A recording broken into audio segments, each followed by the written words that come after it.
நம்மள பல பேர் பண்ற தப்பு என்ன தெரியுமா? எப்பவுமே நமக்கு ஒரு கோல் இருக்கும். நம்ம அதை அச்சீவ் பண்ணணும்னு நினைச்சு போயிட்டு இருப்போம். ஆனா அந்த ஒரு ட்ராக்ல இருந்து கொஞ்சம் அப்படி தள்ளி போயிட்டு மத்தவங்க என்ன பண்ணிட்டு இருக்காங்க, இவனுக்கும் என் வயசு தானே ஆகுது, இவனும் என் கூட தானே கரியர் ஸ்டார்ட் பண்ணா, இவனுக்கும் என்ன மாதிரி தானே ஒரு ஃபேமிலி இருக்கு, இவனும் என் அளவுக்கு தானே படிச்சிருக்கா, அப்புறம் இவன் மட்டும் எப்படி இந்த அளவுக்கு ரீச் ஆகுறான், எதனால அவன் அச்சீவ் பண்றான், என்னால அந்த அளவுக்கு அச்சீவ் பண்ண முடியலையே, என்னால ஏன் பண்ண முடிய மாட்டேங்குது.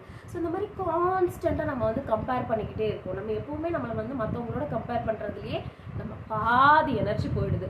ஸோ கண்டிப்பாக உங்களை எப்பவுமே வேறொருத்தரோட கம்பேர் பண்ணாதீங்க. உங்களுக்கு கம்பேர் பண்ணணும்னு அவ்வளோ ஆசை இருந்துச்சுன்னா உங்களுடைய கம்பேர் பண்ணுங்க. அதாவது போன வாரம் நான் எங்கே இருந்தேன், இந்த வாரம் நான் எங்கே இருக்கேன், போன மாதம் என்னால் என்னெல்லாம் பண்ண முடிஞ்சது, முடியலை, இந்த வாரம் என்னால் எதெல்லாம் அச்சீவ் பண்ண முடியும். ஸோ எப்பவுமே உங்களை நீங்களே கம்பேர் பண்ணிக்கோங்க. ஸோ அப்படி இருக்கும்போது உங்களோட க்ரோத் இன்னும் கொஞ்சம் பெட்டராக இருக்கும். ஸோ மற்றவங்களை விட்டுட்டு உங்களோட க்ரோத்தில் நீங்கள் கான்சன்ட்ரேட் பண்ணுங்கள். ஸோ கண்டிப்பாக உங்களுக்கு அதோட சேஞ்சஸ்